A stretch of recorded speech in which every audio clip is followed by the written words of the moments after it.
تازه خبر افغان ځواکونو په پروان کې له طالبانو څخه ولسوالۍ ونیوله. د پروان شینوارو ولسوالۍ د ترهګرو له کنټرول څخه بیرته آزاده شوه. دفاعي او امنیتي ځواکونو او ملي پاڅون کوونکو د پروان ولایت شینوارو ولسوالۍ کې ترهګرو طالبانو ته درنه مرګ ژوبله اړولې او ترهګر طالبان له یادې ولسوالۍ څخه تښتېدلي دي. همداراز د سیاګرد غوربند ولسوالۍ بیرته نیولو لپاره د دفاعي او امنیتي ځواکونو چڼیز عملیات دوام لري.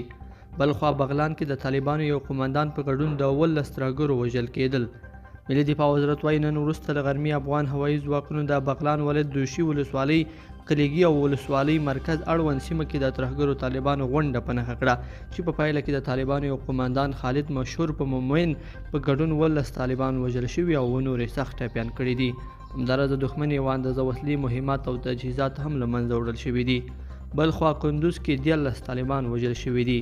ملي دفاع وزارت وایي تېره شپه کمانډو ځواکونو د کندوز ولایت امام صاحب ولسوالۍ بندر کې ترهګر طالبان په نښه کړل چې په پایله کې 13 طالبان وژل شوي او 6 نورې ټپیان شوي دي.